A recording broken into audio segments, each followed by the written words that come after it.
मैं नाते रिश्तों को खरीद रहा हूं, मैं भगवानों को खरीद रहा हूं, मैं नियम संयम को खरीद रहा हूं, मैं मान सम्मान को खरीद रहा हूं। लेकिन उस मूर्ख को ये नहीं पता लग रहा है कि तू जिसको खरीद रहा है उसी का तू गुलाम बनता चला जा रहा है। इसलिए खरीदना है तन मन धन से तो परमात्मा को खरीद। परमात्मा को खरीद लेगा तो तू परमात्मा का गुलाम बन जाएगा। और परमात्मा का गुलाम बनना कोई मामूली बात नहीं है। परमात्मा का गुलाम बनना ही संत बनना है। परमात्मा का गुलाम बनना ही अपने मानव जीवन के लक्ष्य को प्राप्त कर लेना है। बहुत बड़ी उपलब्धि प्राप्त कर लेना है। इसलिए परमात्मा की तरफ मुड़ो। परमात्मा ही मेरा निज रूप है और वो परमात्मा मुझे साकार रूप, परमात्मा का कोई रूप नहीं है। इसीलिए का ध्यान मूलम गुरु मूर्ति मंत्र मूलम गुरु वाक्यम। एक बात बताएं, इतने ही प्रेमी लोग लगे हुए खुद अनुभव करके देख लें कि आपका कोई गुरु हो, चाहे कोई भी संगत का कोई भी व्यक्ति हो और किसी क्षेत्र का हो।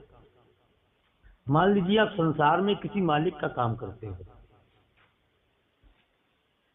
और वो मालिक से आपकी गड़बड़ी हो गई है, तो आपके काम में विफलता आनी शुरू हो जाएगी, आपके काम में गड़बड़ी हो जाएगी।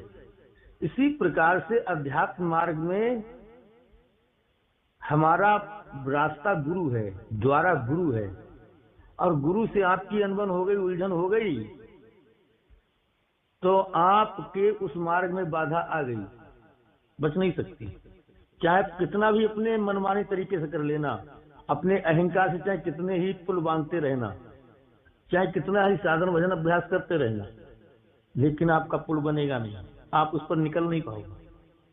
वो पुल आपका विचारों का भी दीपक बता रहे थे। सोचना और जानना बहुत बड़ा अंतर है। आप सोचते ही रहोगे, फिर जान नहीं पाओगे। आप अपने विचारों से मंथन ही करते रहोगे और आप उस पर चल नहीं पाओगे। इसलिए गुरबिन माला फेरता गुरबिन देता दान, गुरबिन सब निष्फल गया पूछो वेद पुराण। इस साकार दुनिया में अगर आपको परमात्मा प्राप्त करना है, अपनी मंजिल प्राप्त करना है, तो केवल आप गुरु को प्राप्त कर लो बस। सारी